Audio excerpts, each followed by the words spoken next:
Hi అండి, అందరికీ welcome back to Sonu Chotu cookings and blogs. Lunch box recipe మైసూర్పప్పు కిచిడి చేస్తున్నాను. మైసూర్పప్పు బియ్యం అరకిలో తీసుకుంటే మైసూర్పప్పు చాయ్ గిలాసుడు తీసుకోవాలి. గంట పాటు నానబెట్టుకోవాలి. తర్వాత కుక్కర్ పెట్టుకొని ఆయిల్ వేసుకొని 2 పావులు ఆయిల్ వేసుకొని మసాలా దినుసులు వేసుకోవాలి. లవంగం, ఇలాచి, దాల్చిన చెక్క, సాజీరా వేసుకొని ఆనియన్, పచ్చిమిర్చి వేసుకొని ఫ్రై చేసుకోవాలి. అలాగే బగారాకు కూడా వేసుకొని ఆనియన్, పచ్చిమిర్చి ఫ్రై అయిన తర్వాత చిన్న చిన్న కట్ చేసుకున్న ఆలు ముక్కలు వేసుకొని ఫ్రై చేసుకోవాలి. అవి 2 నిమిషాలు ఫ్రై అయిన తర్వాత కొత్తిమీర, పుదీనా వేసుకొని కలుపుకొని ఆలు ముక్కలు ఉడికేంతసేపు ఒక 2 నిమిషాలు ఉడికించుకోవాలి. మూత పెట్టి 2 నిమిషాల తర్వాత ఒక 2 టమాటాలు కట్ చేసి వేసుకోవాలి.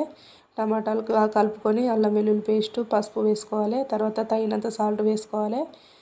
సాల్ట్ వేసుకొని కలుపుకొని మరో 2 నిమిషాలు మూత పెట్టి ఉడికించుకున్న తర్వాత వాటర్ వేసుకోవాలి. నేను 2 గిలాసులన్నర వాటర్ పోయాలి. ఎందుకంటే బియ్యం పప్పు నానబెట్టిన కదా.